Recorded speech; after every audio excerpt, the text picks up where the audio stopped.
പിന്നെ ഇന്ന് രാവിലെ ഒത്തിരി ലേറ്റായിട്ടാണ് ഞാൻ എഴുന്നേറ്റത്. അമ്മൂസിനും ശിവനും ഒന്നും ഇന്ന് പോകണ്ടായിരുന്നു. അതുകൊണ്ട് ഞാൻ ഇച്ചിരി ലേറ്റായിട്ട് എഴുതി. നേരം വിളക്കപ്പെടുത്തി എന്തൊരു സുഖം കിടന്ന് ഉറങ്ങാനാണ്. ഞാൻ അതിന് മൂടി പോയി കിടന്ന് ഉറങ്ങി കേട്ടോ. എഴുന്നേറ്റ് പാറേ കാലം പിന്നെ അത് എഴുന്നേറ്റ് ഇച്ചിരി പ്രാർത്ഥനയൊക്കെ പ്രാർത്ഥിച്ച് ഇച്ചിരി യോഗയൊക്കെ ചെയ്ത് പിന്നെ ഞാൻ എൻ്റെ കുക്കുംബർ കുട്ടനെ ഇരുന്ന് അരിയുക.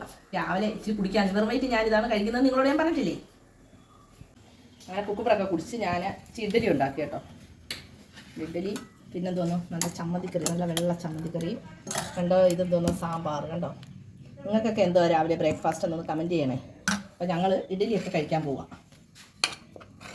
അങ്ങനെ ഞങ്ങൾ സാമ്പാർ ഇഡ്ഡലിയൊക്കെ കഴിച്ചു കേട്ടോ. കഴിച്ച് കഴിഞ്ഞപ്പോൾ എനിക്ക് ഭയങ്കര ക്ഷീണം. ഇത് കഴിച്ചത് ഇച്ചിരി കൂടി പോയെന്നാണ് തോന്നുന്നത്. എനിക്കൊന്ന് എവിടെങ്കിലും കിടന്നാൽ മതി. ഉച്ചക്കത്തേക്ക് എന്തായാലും വെക്കണ്ടേ. അങ്ങനെ 2 ബീൻസ് എടുത്ത് കണ്ടേ വെള്ളത്തിലിട്ട് നല്ല സൂപ്പർ ബീൻസാണ്. ചുപ്പുവെള്ളത്തിലൊക്കെ ഇട്ട് വെച്ചിരുന്നതാണ്. അങ്ങനെ ഞാൻ ഈ ബീൻസ് അരിയട്ടെ എന്തായാലും ഉച്ചക്കത്തേക്ക്. പിന്നെ ഞങ്ങൾക്ക് ഇന്നലെ ഇച്ചിരി മീൻ കിട്ടിയായിരുന്നു. ഇന്നലെ ചൂരയും കിട്ടി, കണ്ണനേലും. ഞങ്ങളുടെ ഈ കണ്ണനേലും നിങ്ങൾക്ക് അറിയാമോ? ഇത് വേറൊരു സൈസ് കണ്ണനേല. എനിക്ക് അറിയത്തില്ല എന്തൊരു സൈസാണ്. കണ്ണനേല ഞാൻ കഴിച്ചിട്ടുണ്ടെങ്കിൽ ഇത് വേറൊരു ടൈപ്പാണ്. ഞാൻ വെച്ചിത് പൊരിക്കാമെന്ന് വെച്ചു കേട്ടോ. പൊരിക്കാൻ നല്ല ടേസ്റ്റാണ്. ഭയങ്കര ഇഷ്ടമാണ് എനിക്കിത് പൊരിക്കുന്നത്. ഉച്ചയ്ക്ക് ഇതൊക്കെ പൊരിച്ച് തോരനുമൊക്കെ വെച്ച് പിടിയൊക്കെ പിടിക്കാം. അങ്ങനെ ഞങ്ങളുടെ ഫുഡൊക്കെ റെഡിയായി കേട്ടോ. തോരനും മീൻകറിയും ഞങ്ങൾ വെറുപുളിയൊക്കെ വെച്ച് അങ്ങനെ ഞാൻ എൻ്റെ ഫുഡ് കഴിക്കുക കേട്ടോ. നിങ്ങൾ ഞങ്ങളുടെ ചാനൽ കയറി കണ്ട് സബ്സ്ക്രൈബ് ചെയ്യണം, ലൈക്ക് ചെയ്യണം, ഷെയർ ചെയ്യണം, മാക്സിമം സപ്പോർട്ട് ചെയ്യണേ കേട്ടോ. ഓക്കേ.